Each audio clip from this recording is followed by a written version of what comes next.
Good evening.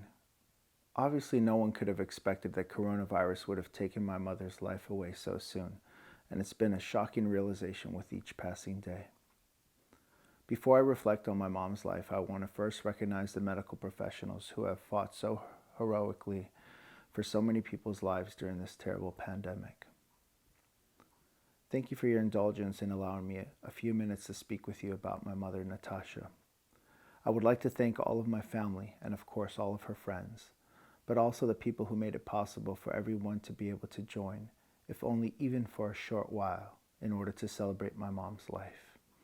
I pray that the King of the universe, blessed be He, guide my words and actions for now and always.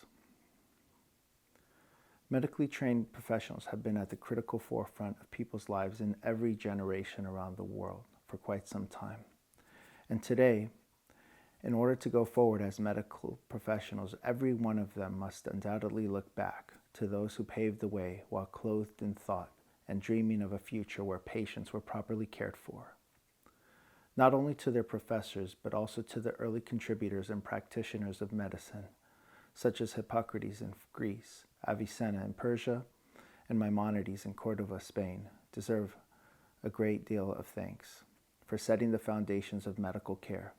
And today, if you drive around the country, you can see thank you signs posted in many places, giving thanks to all of the essential personnel, and of course the medical personnel for risking their lives in the trenches, the countless hospital corridors, rooms, and operating tables around the world.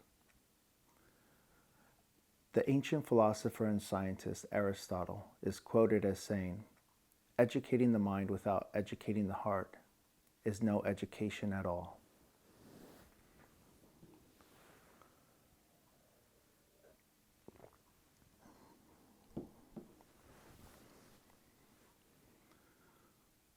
One thing that my mother worked on after a bit of a rough early start in life was to nurture and build loving relationships.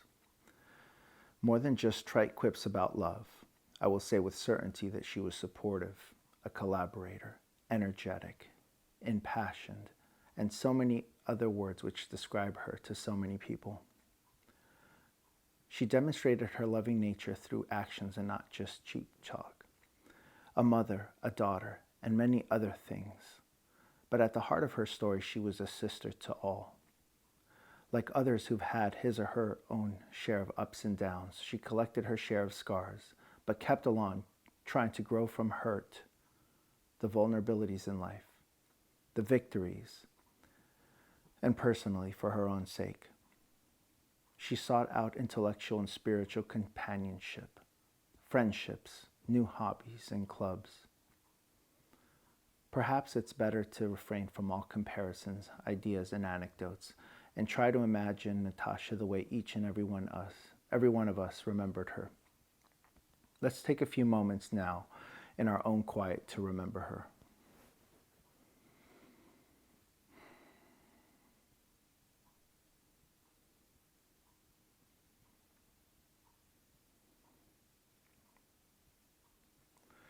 Regardless of our very different backgrounds, I'm pretty sure that we all imagine something very similar, with some slight variations as can be expected. Now I have another homework assignment for you. I'll give you a second to think about my mother and think about a word or a phrase that comes to mind. When you're ready, just say it out loud or just write it down, but at some point, share it with people. I'll share mine with you. Electric on the dance floor. Obviously, each of my sisters and I can never thank her enough for carrying us in her womb, caring for us for her entire lifetime. She jumped on planes, visited unfamiliar places to spend time with us. Really, I think she wanted to just check up on us and shower us with love. She was known by the local postage store employees for overnighting care and request packages, but occasionally requested that people who were flying to places deliver boxes of items with them to disadvantaged kids and families in their destination countries. She was generous to a fault. When we lived under the same roof, we tended to clash sometimes. When we no longer lived together, we clashed some more, until one day we stopped clashing and started living. I sometimes think life is a balancing act carefully orchestrated by drunken bards for their own amusement. But what I do know is that time heals and life's ebbs and flows become second nature for the wise. My parents complemented each other so much, and in so many ways the love from their charitable nature flourished. On a personal level, they paved the way for my siblings and I to grow into caring, thoughtful, and responsible and God-fearing adults. She sought long-lasting happiness by giving her time and pouring her soul into her community and loved ones. I will conclude by stating, there are takebacks and do-overs in life until there aren't. My mother tried her best to live a full life, keep her faith in God and keep it moving. She lived in the present and looked forward to whatever the future brought, and this made her fearless and free of regrets. Like our memory of Nathashia, may we all be allowed to possess a strength tantamount to her strength in our lifetime or in the next. Thank you.